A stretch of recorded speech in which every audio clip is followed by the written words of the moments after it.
When we carefully look at this universe, we see beings going to one another for help.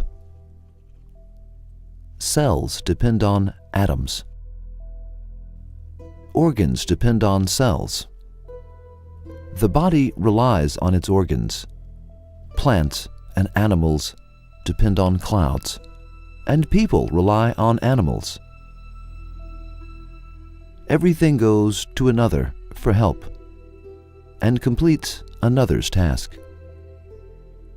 However, before one can help another, the one helping must have will and should be able to decide whether or not to help.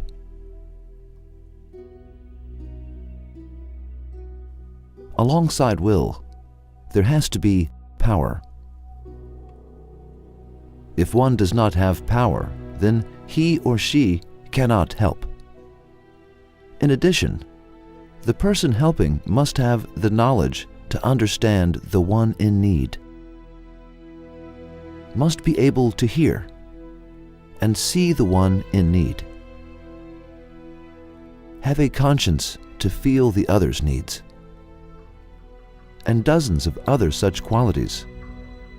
However, creatures that run to help each other do not have qualities like free will, power, and the abilities to see and hear. In fact, a portion of them does not have lives. In that case, these creatures cannot do any helping on their own.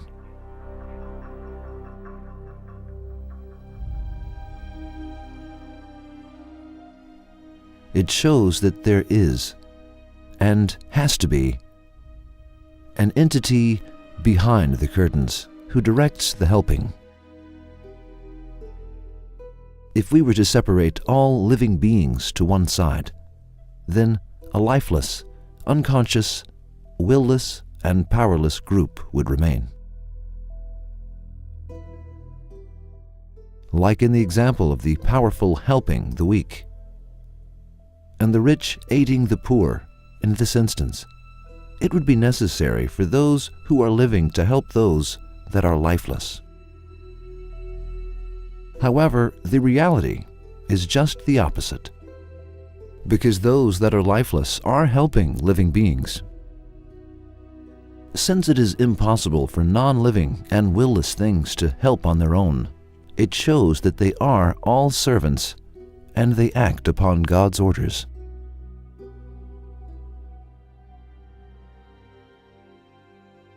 For example, clouds will hurry to help the inhabitants of the earth by watering them. From this situation, we must accept one out of the following three premises. 1. Clouds know humans, animals, and plants, and they pour water out of their compassion for them.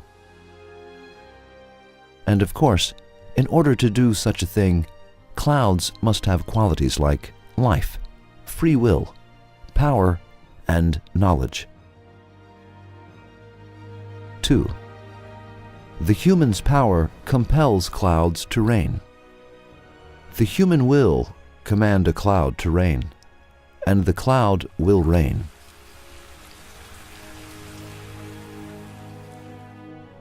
These two explanations are not acceptable, and a person who has not lost his mind would not choose either of these options. In that case, the following is the only viable option. 3. Clouds are the servants of God, and with His command, they water the inhabitants of the earth. God is both the creator of the rain and the one who shows compassion to the planet's inhabitants. Just as clouds are in a hurry to help the earth, so too do all commodities rush to help one another. It is not possible for unconscious, lifeless, will-less, powerless creatures that have no knowledge to help one another with compassion.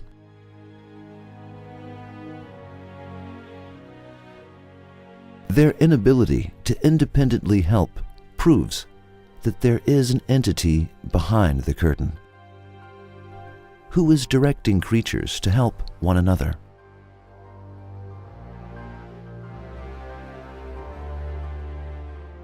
We cannot finish counting examples of the visible cooperation that takes place in our universe.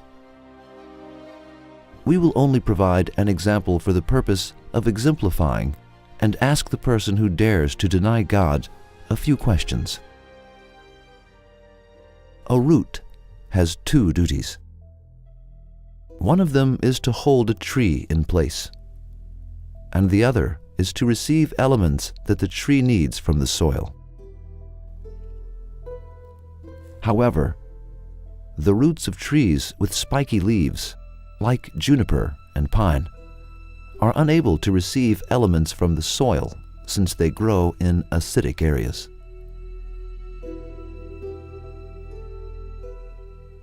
As the tree is suffering under this condition, a mushroom grows at its root.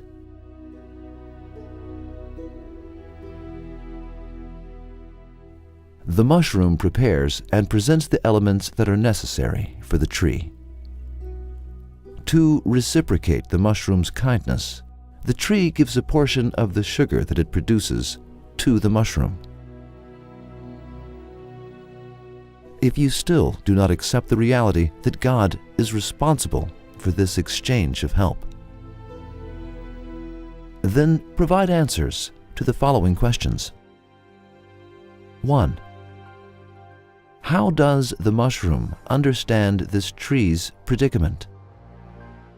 Of course, it is not possible for the mushroom to know it. However, in order to know, one must have knowledge, whereas a mushroom has none. Do you claim that this mushroom, which has no concept of its own existence, is as knowledgeable as Avicenna? In fact, even Avicenna would not be able to do such a thing. 2. Let us suppose that the mushroom has knowledge and knows about the tree's difficulty. However, helping the tree is a mark of compassion, whereas the mushroom does not have any compassion. Do you think that the mushroom has endless mercy?